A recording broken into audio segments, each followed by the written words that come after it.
मला सुरुवात केली। आधुनिक महाराष्ट्राचे शिल्पकार स्वर्गीय यशवंतराव चव्हाण साहेबांनी नव महाराष्ट्राचा पाया रचला। त्यांनी या राज्यात पायाभूत सुविधा उभारल्यात आणि त्याचबरोबर महाराष्ट्राला सांस्कृतिक दृष्ट्या समृद्ध करण्याचं काम त्यांनी केलं। आणि विशेष म्हणजे तुमच्या माझ्या महाराष्ट्राला महाराष्ट्राच्या राजकारणाला सुसंस्कृत चेहरा हा चव्हाण साहेबांनी दिला। त्याची आज खऱ्या अर्थाने राज्याला गरज आहे। तुम्ही बघता अलीकडच्या काळामध्ये वेगवेगळ्या चॅनलमध्ये काय चर्चा होत असते।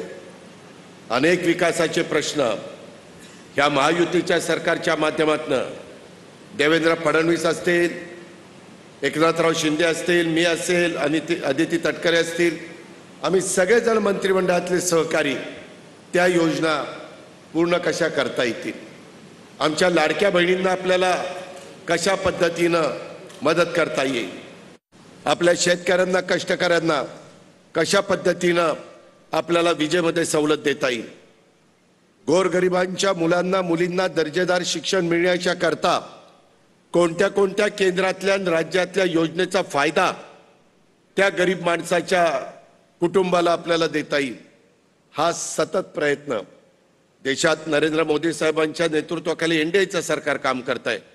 राज्यामध्ये आम्ही लोक काम करतोय आणि त्यावेळेस अशा पद्धतीनं चव्हाण साहेबांचं बेरजेचं राजकारण करत असताना राजूजी साबळेंच्यासारखे एक जीवाभावाचे सहकारी, एक ताकदीचे सहकारी हे पक्षामध्ये आले, त्यांचे असंख्य कार्यकर्ते आले। त्याच्यातून राष्ट्रवादी काँग्रेसमय वातावरण कोकणच्या परिसरामध्ये व्हायला मदत होत असते आणि त्याच्यामुळे एका चांगल्या कार्यक्रमाच्यामुळं मी आज आवर्जून आपल्या परिसरामध्ये आलो आणि अतिशय आपलेपणाने तुम्ही आमच्या सगळ्यांचं स्वागत केलं। त्याबद्दल मी आपल्याला सगळ्यांना मनापासून धन्यवाद देखील देतो, आपल्या सगळ्यांचे मनापासून आभार देखील मानतो। मित्रांनो, पहिला कार्यक्रम ज्या संस्थेचे अध्यक्ष राजू साबळेजी आहेत आणि जवळपास गेले 3 दशकापेक्षा जास्त काळ ते माणगाव शिक्षण प्रसारक मंडळाची जबाबदारी सांभाळत आहेत। अतिशय चांगली संस्था ते चालवत आहेत। आज आम्ही तिथं श्रीमती गीता दत्तात्रय तटकरे नर्सिंग कॉलेज सुरू केलेलं आहे। आपल्यातल्या मुली शिकाव्यात, नर्सेस व्हाव्यात। आज नर्सेसची महाराष्ट्रात नाही, देशात नाही, जगात खूप मोठ्या प्रमाणावर मागणी आहे। जिथं त्या मुलीला नर्स झाल्यानंतर जायचं असेल तिथं ती जाऊ शकते, ती स्वतःच्या पायावर उभं राहू शकते। अशा पद्धतीची परवानगी आपलेच हसन मुश्रीफ वैद्यकीय शिक्षण खात्याचे मंत्री आहेत, त्यांच्याकडनं राजू साबळेंनी तटकरे साहेबांच्या मागे लागून, आदितीच्या मागे लागून ते काम मंजूर करून घेतलं। शेवटी विकास झाला पाहिजे, नुसती भाषणं होऊन चालत नाही, कृती झाली पाहिजे आणि ती कृती करण्याचा प्रयत्न आमचे सुनील तटकरेजी, आदिती, राजू साबळे आणि बाकीचे सगळे मान्यवर करतायत।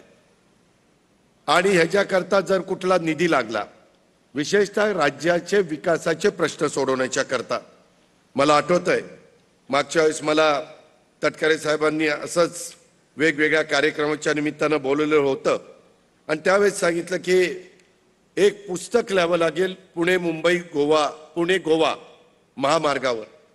अनेकदा गडकरी साहेब आणि आम्ही देवेंद्रजी, एकनाथराव कालच एका कार्यक्रमाला पुण्यामध्ये एकत्र होतो, तुम्ही ते टीव्हीला पाहिलं असेल। त्याही वेळेस आम्ही वेगवेगळे नॅशनल हायवेचे कामाच्या बद्दलचे अडीअडचणी आणि प्रश्न हे गडकरी साहेबांच्या समोर मांडले। रस्ते चांगले झाले पाहिजेत, दळणवळणाचा उत्तम प्रकारची सुविधा झाली तर विकासाला वेग येतोय, त्याच्यातनं रोजगार निर्माण होतोय, त्याच्यातनं स्थानिक लोकांना नोकऱ्या मिळतात, छोटे मोठे व्यवसाय उभे करता येतात। आणि म्हणूनच मध्ये मला तटकरे साहेबांनी आदितीनं मुंबई गोवा महामार्गावरची वाहतुकीची कोंडी कमी करण्यासाठी एक बैठक घ्यायला सांगितलेली होती। त्याच्यातनं इंदापूर बायपास, त्याच्यातनं माणगाव बायपास, तोहीपर्यंत आपण 5 रस्ते पर्यायी त्याच्यामध्ये सुचवलेले होते।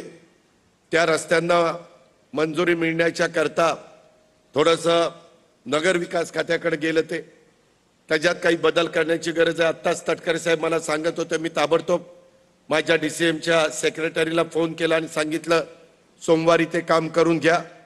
त्याच्यात मध्ये माणगाव मोरबा रस्ता, मुंबई गोवा रस्ता, राज्यमार्ग 66 रस्त्याची सुधारणा बांधकाम करणं, त्याला जवळपास 10 कोटी रुपये लागत आहेत. माणगाव येथील साईनगर कालवा पूल ते उतेखोल कालवा पूल,